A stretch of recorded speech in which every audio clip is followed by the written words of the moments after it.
어제 바리새인과 세리 비유 앞부분 약간만 하다가 멈추었습니다. 계속 이어서 하겠습니다. 이 바리새인과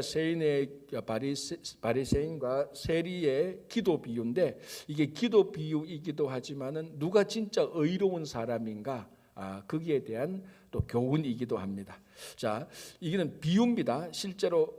그런데 비유지만은 아마 그 당시에 예수님께서 이런 얘기를 들었든지 아니면 이런 유사한 경험을 했던 것에 근거한 비유라고 보여지는 겁니다. 자, 두 사람이 성전에 들어가서 기도를 합니다. 자, 이게 어딘가 하면은 요 기도하는 시간과 장소가 어떤가 하면은 보통 제사장이 이제 성전 안으로 들어갑니다. 이제 성소에 들어가겠죠. 안으로 들어가서 향을 피웁니다. 자, 그때에 이 성전에 어떤 사람들은 전부 다 성전뜰에 서서 제사장이 안으로 들어갔다 나올 때까지 기다리게 됩니다. 꼭 기다리는 시간에 이제 기도를 하게 됩니다. 바로 아마 그 시간 그 장소입니다. 그래서 사람들이 많이 섞여 있죠. 이제 거기 보면은 그 뜰은 이방인의 뜰이기도 하고 하니까 사람들이 같이 있습니다. 이때 두 사람이 이제 성전에 올라가서 기도한다. 성전뜰에 기도하고 있습니다. 한 사람은 바리새인이고 한 사람은 세리입니다. 자, 세리가 기도하는 내용이 이렇습니다.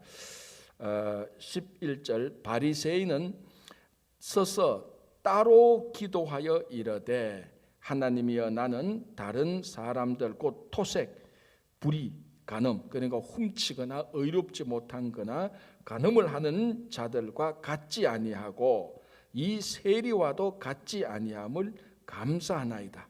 나는 일회에 2번씩 금식하고 또 소득의 11조를 드리나이다 하고. 자, 이 기도 내용을 보면은 이 바리새인은 굉장히 경건한 사람이면 분명합니다. 뭐 속으로든 겉으로든 이 기도 내용을 보면 겉과 속을 우리가 따지지 않더라도 굉장히 지난 한 주간, 지난 한 달 동안 거의 흠이 없을 정도로 완벽한 삶을 살았던 게 분명합니다. 보십시오. 여기에 나는 토색, 불의, 간음하는 자들하고는 전혀 같지 않다. 일반적으로 좀 우리가 악하다고 말하는 사람하고 다르다. 그리고 아마 그 근처에 세리가 있었던 것을 바리새인은 금방 알죠. 자기 커뮤니티, 자기 지역에 누가 세리라는 것을 모를 리가 없습니다. 세리를 딱 보더니만 저 세리하고 내가 완전 다른 삶을 살았습니다. 자, 이 세리는 그 당시 죄인과 같은 동의어입니다. 유대인들에게, 특별히 바리새인들에게 세리라는 것은 딱 세리 그러면은 죄인, 이렇게 우리 매국노 이런 이제 의미하고 똑같거든요. 저런 매국노, 저런 세리하고는 나는 다릅니다. 그러니까 하나님께서 굉장히 기뻐하실 그런 내용들이라고 바리새인은 생각했죠. 자, 12절 보시기 바랍니다. 나는 일회에 2번씩 금식하고 일주일에 2번씩 금식하고 또 소득의 11조를 드립니다. 유대인들의 율법 가운데 지금까지 나온 가운데 일주일에 반드시 2번씩 금식하라는 그런 규례가 없습니다. 물론 금식에 관한 규례는 많지만 일주일에 2번씩 금식하는 의무 조항은 없지만 그 당시 경건한 사람들, 우리 일반적으로 말하면 한경건 한다는 사람들, 우리 그래도 한경건 한다는 사람들은 월요일과 목요일에 자발적으로 금식을 했습니다. 그게 보통 사람들이 아닙니다, 그죠? 속은 모르겠지만 겉으로 보면 진짜 엄청나게 경건한 사람들입니다. 자, 그리고 소득의 11조를 드립니다 되어 있는데 헬라어 원전을 보면은 그냥 소득이 아니고 모든 소득의 11조를 드립니다라고 되어 있습니다. 이게 그냥 소득의 11조거든요. 모든 소득이. 자, 우리가 그냥 일반적으로 볼 때 소득의 11조라 그러면 직장에서 일해서 벌어들인 페이, 그걸 우리가 말하는데 모든 소득 그러면은 내가 살아가면서 내한테 들어오는 모든 것, 제가 쉽게 비유를 드는 거, 뒷마당에 상추를 심었는데 상추가 10개 나왔다. 이것도 소득이니까 10개 가운데 하나를 드리고, 깻잎이 10장 얻었다, 10장 땄다, 그럼 그것도 하나를 드리고, 모든 소득의 11조를 드리는 겁니다. 그냥 소득의 11조가 아니고. 정말 이 행위는 철두철미합니다. 그러니까 성전뜰에 와서 보니까 저 세리를 보니까 이 진짜 자기하고 비교가 안 됩니다. 전부 다 이 세리는 뭡니까? 자기 동족의 세금을 더 많이 받아가지고 일부는 자기 인마에 포켓하고 일부는 로마에 내고, 그래서 진짜 부정직한, 그리고 자기 동료들에게, 자기 백성들에게 부정한 일을 행하는 그 세리하고 비교해 보니 저절로 내가 그래도 저 세리하고 비교해보니까 내가 이런 삶을 살고 있구나, 참 하나님께 감사를 드렸다는 겁니다. 이게 지금 바리새인의 기도고 바리새인의 일반적인 생활입니다. 자, 이 생활 자체가 나쁘다는 것 절대로 아닙니다. 우리 지금 예수님께서도 그런 이 생활 자체가 나쁘다고 말하려고 한 건 아닙니다. 그러나 이런 생활로 인해서 생기는 신앙이 이게 문제가 있다는 것을 말하는 겁니다. 자, 기도하러 오늘 이 바리새인이 기도하러 왔습니다. 기도의 대상은 누굽니까? 누구에게 기도를 하는 겁니까? 하나님에게 하는 거죠. 그러니까 기도의 초점과 기도의 방향은 하나님을 보고 해야 되는 겁니다. 자, 그런데 오늘 한번 보십시오. 여기 이제 우리가 중요하게 봐야 될 게 있는데 11절에 바리새인은 서서 따로 기도하여 이르되, 그래서 서서 따로 기도했다는 말의 헬라어 원어는 이게 죄기 대명사로 되어 있어서 자기에게 기도했다는 의미로도 해석이 되는 겁니다. 그러니까 이게 거리적으로 보면 그 사람과 떨어져서 저런 부정한 사람들, 저런 세리들, 저 죄인들, 저는 창기인데 내가 여기서 저 사람들하고 거리를 떨어져 사회적 거리두기를 해야지, 내가 자칫하면 저 사람들하고 접촉하면 내가 저 사람들하고 부정해질 수 있어 라고 말할 정도로 따로 거리적으로 따로 떨어져서 분리되어서 사회적 거리를 두고 기도했다는 내용도 맞고, 이 단어 자체로 보면 죄기대명사가 되어서 자기 자신에게 기도했다는 그런 의미도 되는 겁니다. 자, 어쨌든 이 바리새인이 지금 기도하고 있는데 기도의 모든 힘과 모든 초점과 모든 방향은 하나님에게 맞추어지지 않습니다. 자기에게 기도를 하거나 아니면은 와서 보니까 죄인들과 세리와 창기들이 있으니까 그 세리와 창기들의 부정한 삶, 나쁜 삶과 자기의 그래도 율법을 지켰던 그런 삶하고 비교해서 기도를 하고 있는 것입니다. 그런데 갑자기 하나님이 사라진 기도를 지금 드리고 있는 것입니다. 하나님 앞에 간절히 매달리고 하나님께 초점을 맞추고 하나님 앞에서 올바른 관계를 유지하면서 드리는 기도가 아니고, 자기 자신을 보고 다른 사람을 보고 자기 행위를 보고 자기가 훨씬 더 우월하니까, 더 뛰어나니까 감사를 드린 것입니다. 이게 문제라는 것입니다. 그래서 이 바리새인은 하나님 앞에 지금 자기의 율법적인 업적과 자기 자랑, 비교해서 우월한 것을 가지고 지금 기도를 하는 겁니다. 자, 그러면은 반대로 13절 세리를 한번 보겠습니다. 세리는 멀리 서서 감히 눈을 들어 하늘을 쳐다보지도 못하고. 자, 그러면 바리새인들은 주변의 사람들을 보고 한 사람들이 잘 보이는 가운데서 눈을 들어서 하늘, 우리가 보통 좀 거룩한 폼, 하늘을 보면서 두 손을 벌리고 막 이렇게 하는 그런 폼이었을 것입니다. 바리새인들이 지금 이런 말투를 들어보면. 자, 그런데 세리는 어떻게 합니까? 딱 기도하러 와서 보니까 우리 마을에, 우리 도시에서 유명한 소문난 경건한 바리새인이 중간에 딱 서서 이렇게 기도하니까 감히 그 근처 갈 엄두가 나지 않습니다. 자기는 죄를 하도 많이 지어서 사람들한테 평판이 나쁘니. 자, 그래서 멀리 서서 어떤 거룩함에서 멀리 서서, 거룩함이라고 말하는 것에서 멀리 서서, 바리새인이 거룩한 사람이라고 지금 거룩하고 경건한 사람이 여기지, 그로부터 멀리 서서, 그리고 눈을 들어서 하늘을 감히 쳐다보지도 못합니다. 어떻게 저 하늘을 쳐다보나, 어떻게 내가 저 경건한 사람들하고 같이 멀리 떨어져서 하늘도 쳐다보지 못하고 한쪽 구석에 콕 접어서 고개만 땅으로 숙이고 말합니다. 가슴을 치며 하나님이여 불쌍히 여기소서, 나는 죄인이로소이다 하였느니라. 자, 첫 번째, 가슴을 쳤다는 겁니다. 비통해했다는 거죠. 지금까지도 중건동에서는 남자들이 비통해하면서 가슴을 치는 경우는 거의 없습니다.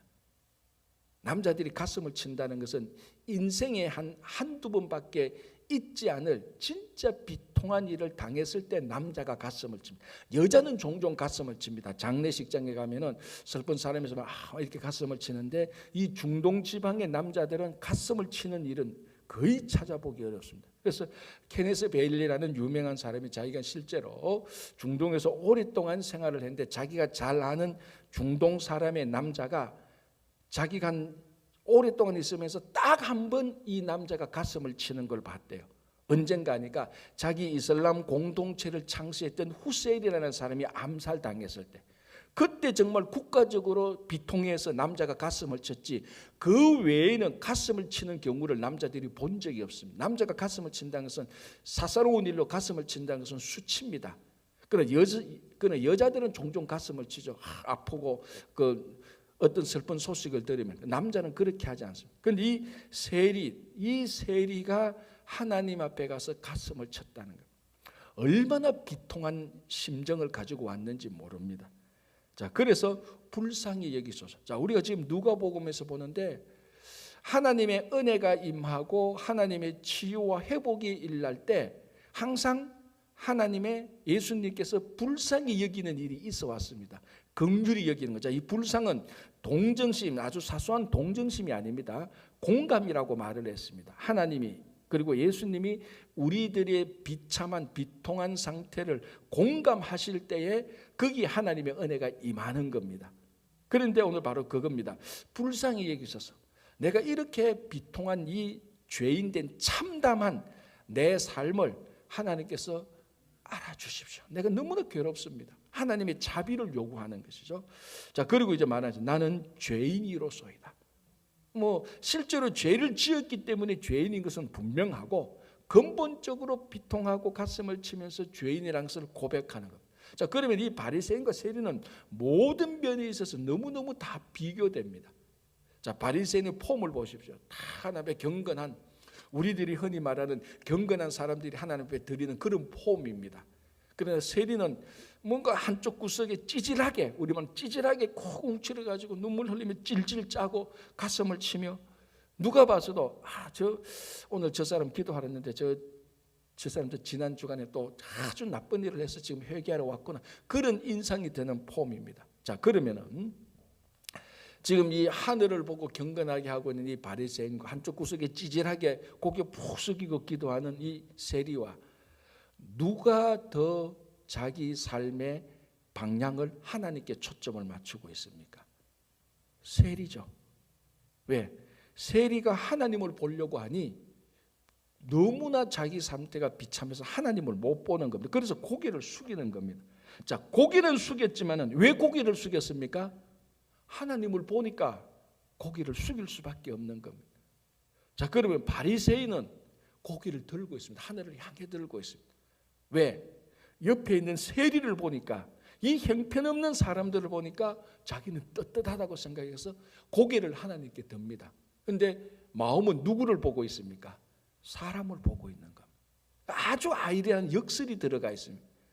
바리새인은 경건하게 하나님을 보는 폼으로 이렇게 했는데, 그 마음은 주변의 사람들, 부정한 사람들, 자기하고 접촉하지 않으려고, 저 형편없는 사람들 저렇게 살면 안 되지, 나는 그래도 그렇게 안 사는 삶이 얼마나 감사해라고 말하면서 마음에는 전부 다 사람들을 보고 있어요. 눈은 하늘을 보고 있는데. 그런데 세리는 고개를 푹 숙이고 있는데 마음은 하나님을 보고 있습니다. 하나님을 보니까 자기 죄가 막 너무 끔찍해서 비통하거든요. 자, 우리가 시편을 보면은 하나님이 기뻐하시는 제사는 상한 심령을 가지고 나오는 사람을 하나님께서 기뻐한다 그랬어요. 자, 지금 이 바리새인이 심령이 상해 있습니까? 세리가 상해 있습니까? 세리가 상했죠.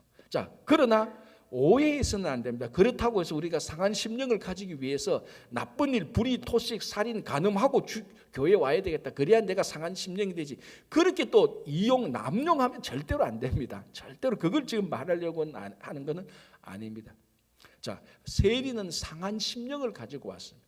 바리새인은 자기의 업적과 자랑과 우월함을 가지고 왔습니다. 자, 어느 기도를 하나님께서 받으시겠습니까?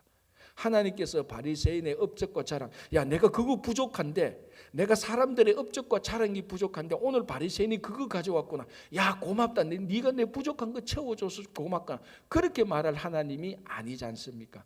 하나님이 원하는 것은, 우리에게 원하는 것은 상한 심령. 우리들의 심령이 상하고 깨어져야 하나님께서 깨어진 그 그릇을 다시 하나님의 모습대로 다시 세우고 만들 수가 있습니다.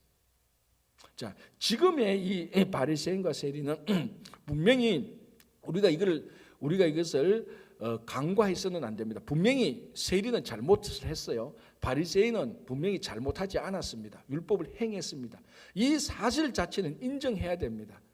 그러나 여기에서 그럼에도 불구하고 바리새인은 상한 심령을 가지고 왔었어야 되는 거예요.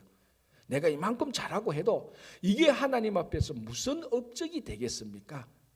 하나님, 제 심령은 여전히 상해 있습니다. 여전히 하나님의 자비를 간구하고 여전히 하나님 나를 불쌍히 여주소서. 이게 원래 하나님 앞에 나와야 될 경건한 사람의 모습입니다. 그러나 자기의 업적과 자랑으로 인해서 심령이 상하지 않습니다. 심령이 더 우월해집니다. 자꾸 더 교만해지는 거죠. 오늘 또 세리하고 비교를 하지 않습니까?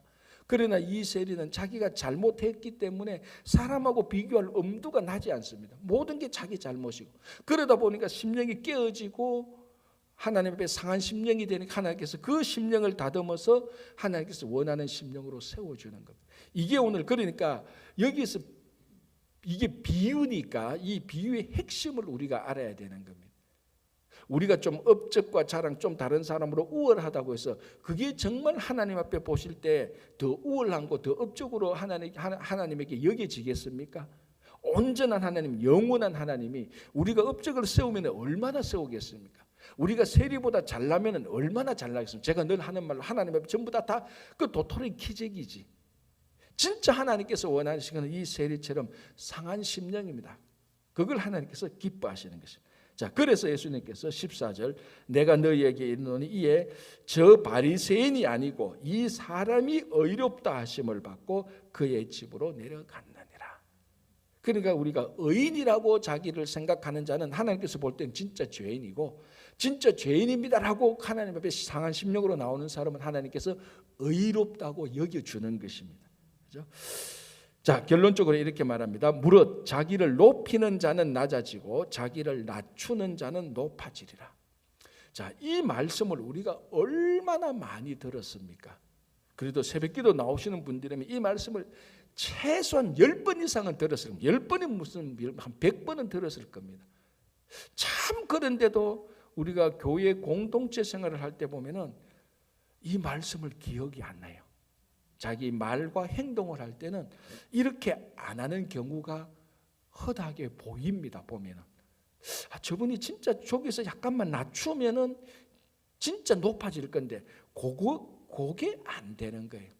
여전히 은근히 또는 노골적으로 자기를 높이는 방식에 우리는 아주 익숙해져 있습니다. 아주 그런 기술은 탁월합니다. 은근히 자기를 높이는 기술도 탁월해요. 그런데 다 느껴지잖아요. 진짜 저 사람이 겸손한지 겸손한 척 하는 건지 다 우리는 아는 겁니다. 예수님께서 말합니다. 자기를 낮추는 척 하는 자가 높아지는 게 아니고 진짜 자기를 낮추는 자가, 그래서 뭐라고 하면 자기를 높이는 자는 낮아지고 자기를 낮추는 자는 높아져. 신앙은 항상 역설입니다. 그죠? 그래서 우리가 말씀을 더 많이 알고 기도를 더 많이 하고 찬양의 은사가 더 있으면 있을수록 진짜로 그런 것들로 인하여서 높아질까 우월해질까 항상 조심해야 됩니다. 그래서 오늘 이런 걸 볼 때 차라리 바리새인들이 그런 율법적인 업적을 안 하고 하나님 앞에 봐서 주님, 제가 지난 주간에 마땅히 해야 될 의무들을 못해서 참 하나님 제가 가슴이 아픕니다. 이게 훨씬 더 낫지. 차라리 그 업적과 율법적인 행위를 행함으로 말미암아 자기들의 심령이 더 교만해지는 그런 것보다는 차라리 안 하고 낮아지는 게 더 낫습니다. 그렇다고 해서 그러면 우리는 무조건 심령이 낮아지기 위해서 나쁜 일을 하자, 그런 말은 절대로 아니라는 것을 다시 한 번 더 말씀해 드립니다. 자, 이제 그리고 난데 15절부터 17절까지 어린아이들이 옵니다. 어른들이 자기 아이들을 데리고 예수님께서 좀 만져주시기를. 그리고 오늘날 우리 말로 하면은 안수기도하고 같은 맥락입니다.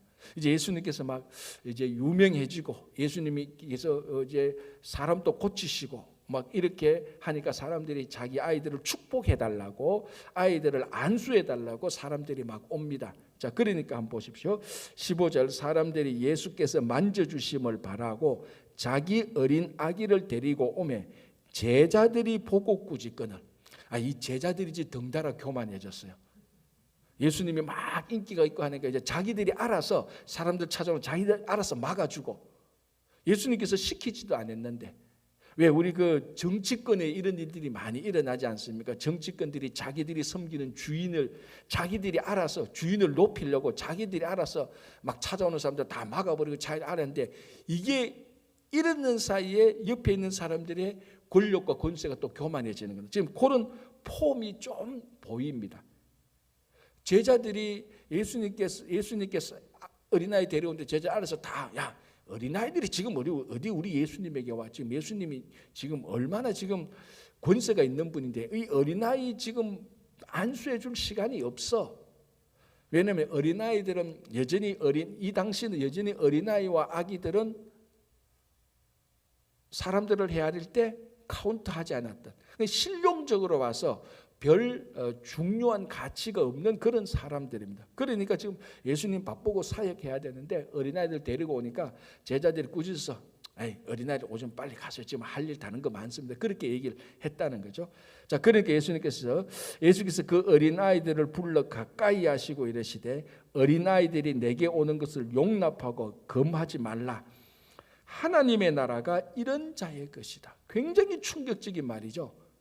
이 제자들은 자기들이 하나님 나라 사람이고 자기들이 하나님 나라 지키는 사람이라고 생각하고, 하나님 나라에 방해되는 사람, 이 어린아이들을 방해된다고 해서 못 오게 했는데, 자기들이 못 오게 한 사람이 하늘나라의 주인이야.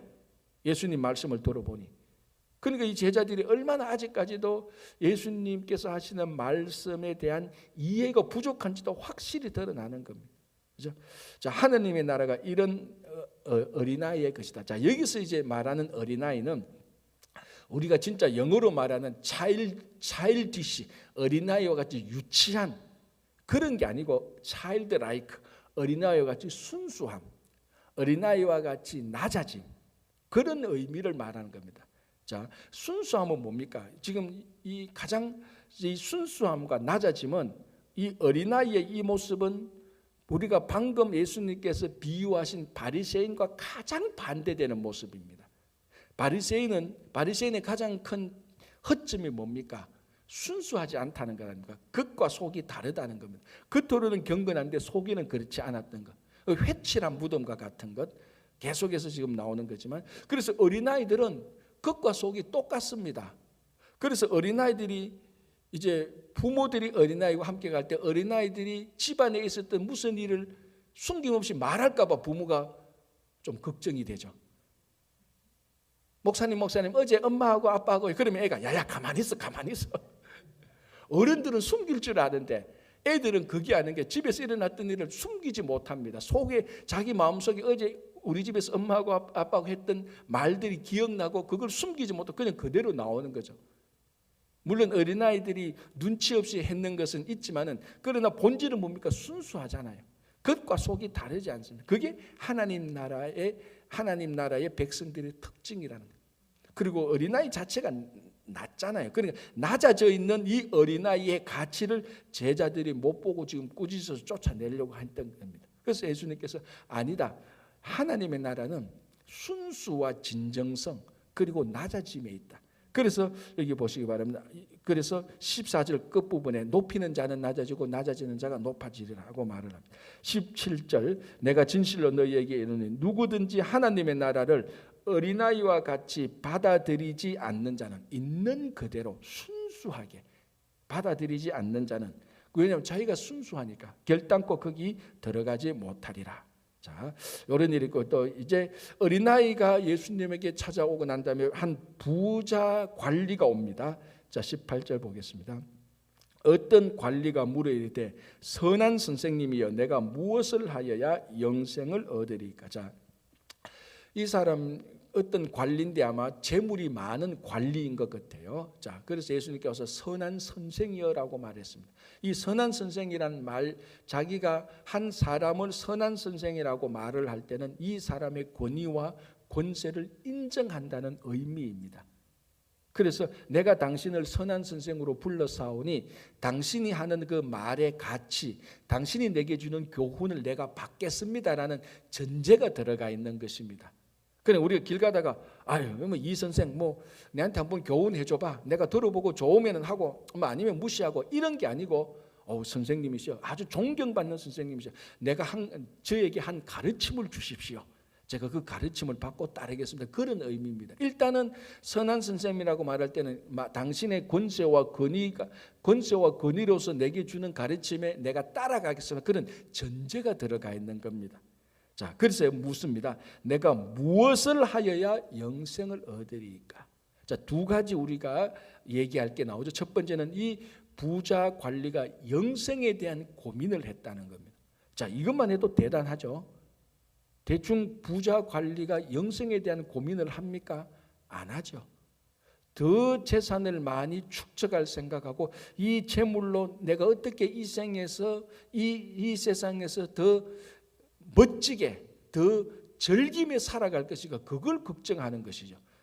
차 2대 있는 사람은 차 3대 살 걱정을 하고 차가 많은 사람은 비행기 살 걱정을 하고 그런 걱정을 하는 게 부자들의 일반적인 심리입니다. 그런데 이 부자 관리는 그래도 참 대단합니다. 영생에 대해서 고민을 했으니까.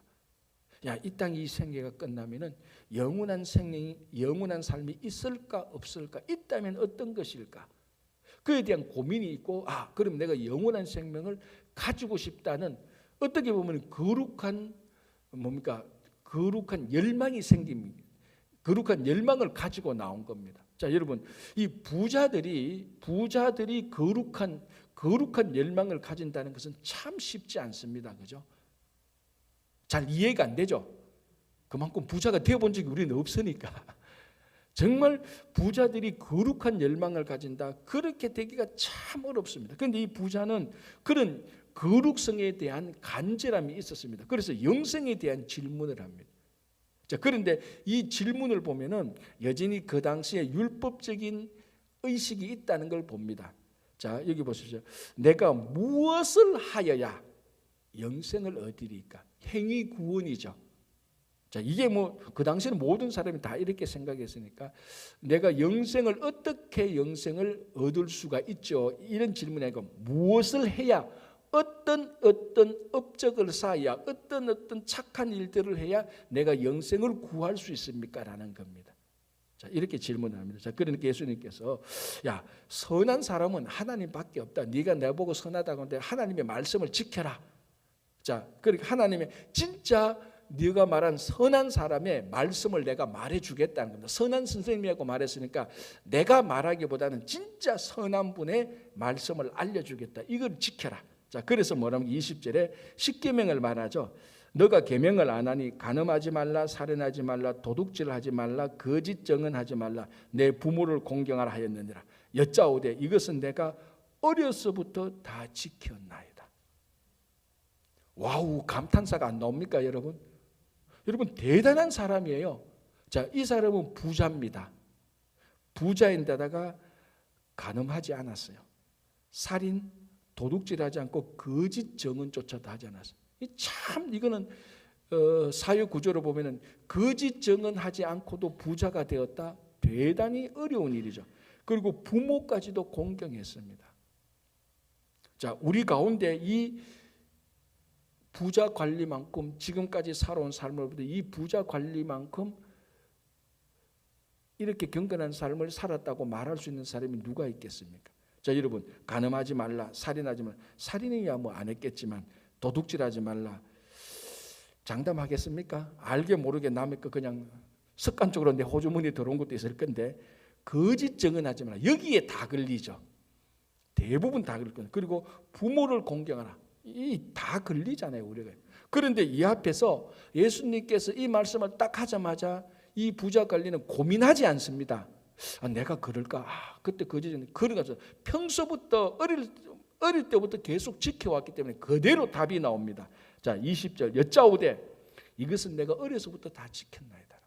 그런데도 영생에 대한 이 고민이 아직 떨어지지 않는 겁니다. 자, 그러니 예수님께서 야, 그럼 너 영생 얻었다 그렇게 말하지 않고 22절에 예수께서 이 말을 들으시고 이르시되 너에게 아직 한 가지 부족한 것이 있다. 내게 있는 것을 다 팔아 가난한 자들에게 나눠주라. 그리하면 하늘에서 내게 보화가 있으리라. 그리고 와서 나를 따르라. 어디에 걸렸느냐? 23절 그 사람이 큰 부자이므로 이 말씀을 듣고 심히 근심하더라. 자, 하나 있습니다. 영생이라는 것은 내 삶에 있어서 두 번째, 세 번째로 중요한 것과 맞바꿀 것이 아니라는 겁니다. 뭐하고 맞바꿀 것입니까? 영생은 내 삶에 제일 중요한 것과 맞교환해야 되는 가치입니다. 자, 이 부자가 두 번째, 세 번째는 다 했습니다. 근데 첫 번째 아직 하나를 못한 게 있습니다. 자기 재산을 팔지 못했습니다. 예수님께서 말씀합니다. 너가 영원한 생명을 얻고자 하거든 네가 가장 중요하다고 생각하는 것과 영생을 맞바꾸어라. 쉽게 말하면 영생을 얻고 싶으냐? 너 가장 중요한 것, 두 번째, 세 번째로 중요한 것이 아니고 가장 중요한 것을 처분해라. 그래야 영생이 그 자리에 되는. 왜? 영생은 가장 중요한 것이니까. 여기에 딱 걸렸습니다. 그러니까 부자가 다른 거는 다 잘했는데 이것만 해도 대단한 거죠, 사실은. 그러나 영생이라는 것은 엑스트라하고 교환한 게 아니고 가장 중요한 것. 만약에 이 사람이 부자였기 때문에 예수님께서 재산을 팔아라고 그랬지, 만약에 정치가가 와서 이런 요구를 했다면 예수님께서 뭐라고 말했어요? 너의 권력을 내려놓고 나를 따르라고 말을 했을까? 정치가는 권력이 제일 중요하니까. 그래서 하나님께서 아브라함을 시험할 때 뭘 건드렸습니까? 아브라함에게 제일 중요한 1번으로 중요한 이삭을 건드린 겁니다. 건드렸단 말이 좀 이삭을 제물로 바치라고 말한 거예요.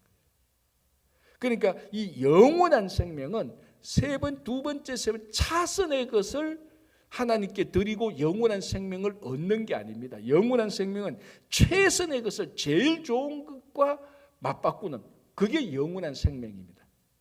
그게 예수님께서 이 부자에게 주는 큰 신앙의 도전입니다. 지금까지 우리가 살아오면서 주님을 위하여서 두 번째, 세 번째로 많이 우리가 섬긴 것은 있을 것입니다. 그러나 정말로 내가 가장 중요한 것을 두고 영원한 생명을 두고 고민을 했을까? 그런 것들에 대한 오늘 도전입니다. 그래서 우리가 보면서 영원한 생명은 지금 이 땅에서 우리가 생각하는 것을 어떤 최고의 가치를 주어도 영원한 생명의 가치는 더 뛰어난 겁니다. 그게 우리가 신앙생활하는 삶의 목적 아닙니까? 영원한 생명.